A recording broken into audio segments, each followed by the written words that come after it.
తెలంగాణ ముఖ్యమంత్రి రేవంత్ రెడ్డి కిషన్ రెడ్డిపై ధ్వజమెత్తాడు. ఏంటబ్బా బీజేపీపై రేవంత్ రెడ్డి ధ్వజమెత్తడం ఆశ్చర్యంగా ఉందని ఏమన్నా ఫీల్ అవుతా ఉన్నారా?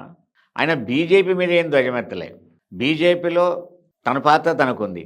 మోడీతో సఖ్యతను కొనసాగిస్తున్నాడు. బండి సంజయ్తో స్నేహం కొనసాగిస్తూ ఉన్నాడు. ఆ రెండింటికి నష్టం జరగకుండానే కిషన్ రెడ్డిపై ఆయన ధ్వజమెత్తాడు. అదేంటి?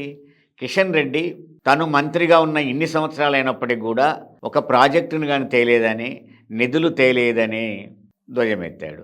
మరి ఇప్పటిదాకా పరిపాలించిన బీఆర్ఎస్ పార్టీ చెప్పిందేంటి?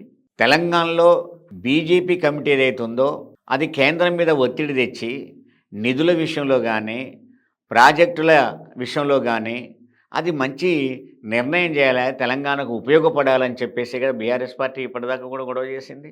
దానికి ముఖ్యమంత్రి అయిన కొత్తలో నేను చెప్పిన మాట ఏంటి?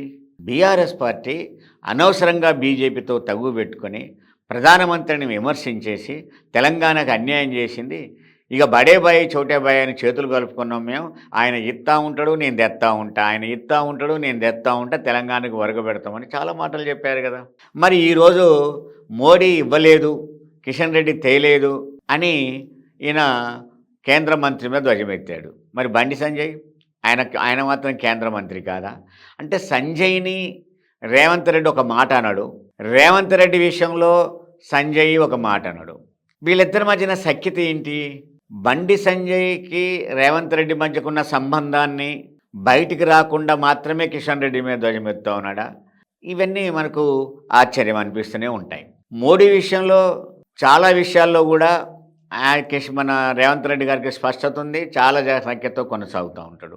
ఢిల్లీలో మోడీతో సఖ్యత కనబరుస్తాడు, ఇక్కడ గల్లీకి వచ్చి మోడీతో యుద్ధం ప్రకటించినట్టుగా మాట్లాడుతాడు. అంటే రేవంత్ రెడ్డి జనరల్గానే నిన్నటి మాట ఇవాళ మాట్లాడు, నిన్న మాట్లాడిన వాళ్ళ గురించి ఈరోజు అదే మాట మాట్లాడు. ఇదే ఇక్కడ కొనసాగుతుంది. కాబట్టి రేవంత్ రెడ్డి కిషన్ రెడ్డి మీద ధ్వజమెత్తిన తీరు చూస్తుంటే బండి సంజయ్కి రేవంత్ రెడ్డికి మధ్యన ఉన్న స్నేహం బయటికి రాకుండా కిషన్ రెడ్డి మీద ధ్వజమెత్తేసి ఒక విచిత్రమైన పరిస్థితిని సృష్టిస్తున్నాడా అనేది ఒకటి. రెండోది, తను పరిపాలనలో వస్తున్న ఏదైతే వ్యతిరేకత ఉందో దాన్నంతా కేంద్రం మీద నెట్టే ప్రయత్నం చేస్తూ ఉన్నాడా? ఏదేమైనా కిషన్ రెడ్డి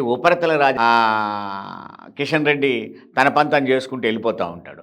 అదే ఉపరితల రాజకీయాలని ఇవాళ రేవంత్ రెడ్డి మొదలుపెట్టేసి క్షేత్రస్థాయిలో జనంలోకి పోకుండా జనంలో వ్యతిరేకతని పైన అంటే మీడియా ముందు లేకపోతే జనం ముందు అలా మాట్లాడుకుంటూ వెళ్ళిపోవడం తప్ప పరిపాలన అనేది ఇవాళ చాలా అగమ్య గోచరంగా ఉందని ప్రజల్లో చర్చ జరుగుతున్నప్పుడు ఈ చర్చను లేవనెత్తాడా అనే ఒక అనుమానం వస్తూ ఉంది.